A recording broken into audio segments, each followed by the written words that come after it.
আসসালামু আলাইকুম। আমি মোহাম্মদ ওয়াহিদুজ্জামান অ্যাডভোকেট বিডির পক্ষ থেকে আপনাদের সবাইকে শুভেচ্ছা ও অভিনন্দন জানাচ্ছি। আশা করি সবাই দেশ এবং বিদেশ, শহর এবং গ্রাম যে যেখানে থেকে দেখছেন সবাই ভালো আছেন। আলহামদুলিল্লাহ। আজকে এক ভাই প্রশ্ন করেছেন, তার জবাবে আমি একটা তথ্য উপস্থাপন করতে যাচ্ছি। সেটা হলো, যদি আমি ইতিপূর্বে যে ভূমির নামজারি সংক্রান্ত যে ভিডিওটি প্রকাশ করেছি, সেই ভিডিওতে আমি বলেছি যে এখন আপনার নামজারি করতে আপনাকে আর কোনো দালাল বা কোনো আইনজীবীর দ্বারস্থ হতে হবে না। বিষয়টি আশা করি আপনাদেরকে বোঝাতে পেরেছি।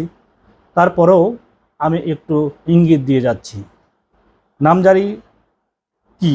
নামজারি হলো জমা ভাগ, অর্থাৎ আপনি মালিকানা পরিবর্তন। একটা জমি একজন মালিকের নামে বা খতিয়ানভুক্ত আছে, দখলে আছে, ভোগ দখলরত আছে। সেই জমিটি যখন তিনি বিক্রয় করেন, তখন ওই জমি ওই ভূমি বা জমি তার থেকে আপনার নামে, ক্রেতার নামে হস্তান্তর করা, সরকারি রেজিস্টারে জমা ভাগ করে নেওয়াকেই নামজারি বলা হয়। এই নামজারি প্রক্রিয়াটা একদিকে যেমন যিনি ভূমি ক্রয় করেন তার জন্য অতীব গুরুত্বপূর্ণ, কারণ নামজারি না করলে ওই ভূমি সে আর খাজনা দিতে পারবে না, সরকারও তার থেকে খাজনা নেওয়ার কোনো প্রক্রিয়া থাকবে না। তদ্রূপ ওই ভূমি মালিক যিনি ক্রয় করেছেন, সে ভবিষ্যতে এই জমি নামজারি ছাড়া কোথাও বেচা বিক্রি বা কোনো ব্যাংক থেকে লোন, মর্গেজ ইত্যাদি কোনো সুযোগই সে পাবে না। তাই নামজারির বিষয়টা কত গুরুত্বপূর্ণ সেটা আশা করি বোঝাতে পেরেছি। তো এখন আমি সংক্ষিপ্ত আকারে নামজারি সম্পর্কে একটু ইঙ্গিত দিয়ে যাই। সেটা হলো, যখন আপনি ভূমি ক্রয় করেছেন বা অন্য কোনোভাবে ক্ষমতাপত্র বা যে কোনোভাবেই হোক জমি আপনি আপনার নামে বা আপনার নামে হস্তান্তরিত হয়েছে, তখন নামজারির বিষয়টা আপনার কাছে অত্যন্ত গুরুত্বপূর্ণ হয়ে দাঁড়ায়। কিভাবে নামজারি করবেন?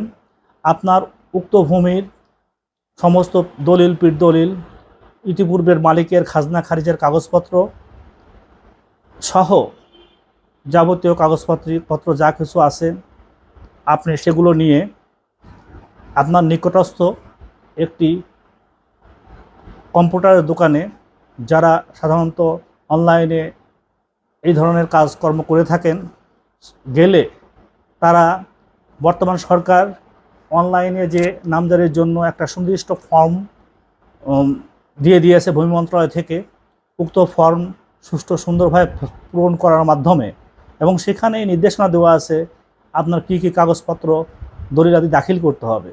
সেই নির্দেশনা মোতাবেক প্রয়োজনীয় দলিলাদি স্ক্যান করে তার সাথে সাবমিট করলে, এবং সরকার নির্ধারিত ফি, এখানে 2500 থেকে 2700 টাকা, কম্পিউটার বিল দিয়ে আপনার আনুমানিক 3000 টাকার মধ্যেই সব কিছু কমপ্লিট হয়ে যায়।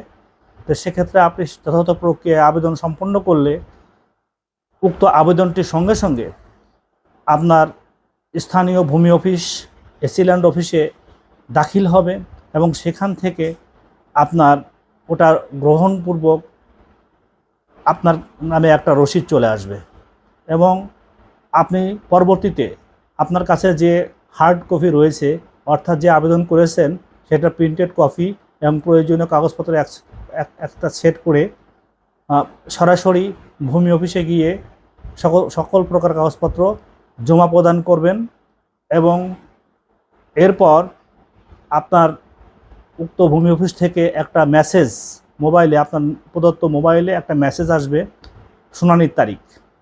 উক্ত শুনানির তারিখে আপনি আপনার সমস্ত মূল দলিলাদি নিয়ে যথাযথ সময়ে ভূমি অফিসে উপস্থিত হলে সেখানে আপনার কাগজপত্র যাচাই বাছাই, এবং সেটা খাস জমি কিনা বা ওই জমিটি সরকার কর্তৃক অধিগ্রহণকৃত হয়েছে কিনা, বা ওই জমিতে অন্য কারো আপত্তি আছে কিনা, সব কিছু যাচাই বাছাই করে আপনার থেকে শুনানি গ্রহণ করবেন, এবং এসি ল্যান্ড প্রয়োজন মনে করলে নিকটস্থ তহসিল অফিসে উক্ত ফাইলটি প্রেরণ করে আরও বিস্তারিত তথ্য গ্রহণ করে আপনার ভূমিটি নামজারি সম্পন্ন করবেন।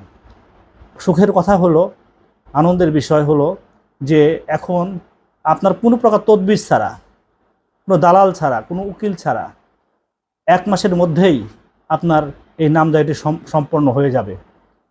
এই নামজারি সম্পন্ন হওয়ার পর আপনি মোবাইলে মেসেজ পাবেন এবং আপনাকে আর ভূমি অফিসে যেতে হবে না। ভূমি অফিস থেকে যে মেসেজটি দেওয়া হবে, একটা লিঙ্ক দেওয়া হবে, সেখানে সেই লিঙ্কে ঢুকে আপনার নিকটস্থ কম্পিউটার দোকান থেকে অথবা আপনার নিজ কম্পিউটারে বসে আপনার যে নামজারি জমাভাগের যে কাগজ, খারিজপত্র, জমাভাগপত্র কাগজ, সেটা আপনি অনলাইনে ডাউনলোড করে প্রিন্ট করে নিতে পারবেন এবং এভাবেই আপনার নামজারি সম্পন্ন হয়ে যাবে। আশা করি আপনাদেরকে বোঝাতে পেরেছি। এই নামজারি সংক্রান্ত বিষয়ে যদি আপনাদের কোনো প্রকার বুঝতে কোনো সমস্যা হয় বা কোনো প্রশ্ন থাকে, তাহলে আমার পেজে অথবা অ্যাডভোকেট বিডিতে আপনি প্রশ্ন রাখতে পারেন।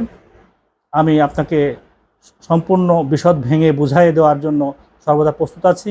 পাশাপাশি অ্যাডভোকেট বিডিতে হাজার হাজার আইনজীবী রয়েছেন সারা বাংলাদেশের। সর্বোচ্চ আদালত, হাইকোর্ট, সুপ্রিম কোর্ট সহ সর্বোচ্চ আদালতেরও অনেক আইনজীবী রয়েছেন। আপনার যে কোনো আইনগত বিষয় সুপরামর্শ ফ্রিতে পেতে আপনি যোগাযোগ করতে পারেন। আপনাদের সবাইকে ধন্যবাদ ও মোবারকবাদ জানিয়ে শেষ করছি। আল্লাহ হাফেজ।